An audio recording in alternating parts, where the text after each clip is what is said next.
Француската компанија Акио Енерджи кај Штипското Врсаково ќе постави агроволтаична централа, што ќе овозможи одгледување на земјоделски култури на тоа земјиште, изјави премиерот Димитар Ковачевски во интервју, потенцирајќи. Земјиштето кое што е во тој дел предвидено од прва класа нема да биде опфатено со централата, туку тоа ќе им биде вратено на земјоделците. Бидејќи прва класа, сметам дека не треба. И со експертите во владата дека не треба и нема потреба да биде дел од земјиште на кое што ќе има фотоволтаична централа.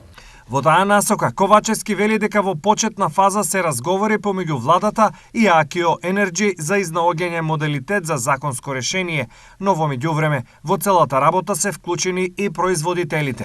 Тие веќе разговараат и со дел од земјоделците во тој регион во однос на тоа какви култури може да се одгледуваат во концептот кој што тие го планираат и кој што планираат да го инсталираат на тој регион и дополнително планираат да направат договор со Универзитетот Гоце Делчев во Штип со оглед на тоа дека сакаат да обучуваат кадри кои што ќе можат дополнително понатаму да го развиваат и агриволтаикот и земјоделските култури кои што таму би се одгледувале.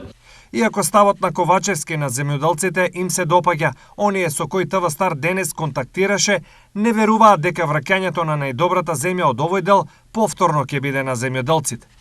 Ја лично како воза не верувам од тоа, затоа што и сега како нешто што еднаш си му го дозволил, па после пупу не важи. Кој ќе го платат тие трошок, тие пенали, нели на некој што ќе му го земиш. Него тоа се знае, земја се дава трета и четврта класа. Како многу пати досега одлуките на владата и на премиерот не се во согласност со тоа што го зборат, односно што тврдат. Така да мислам дека овој пат ќе бидат изманипулирани како и многу пати досега.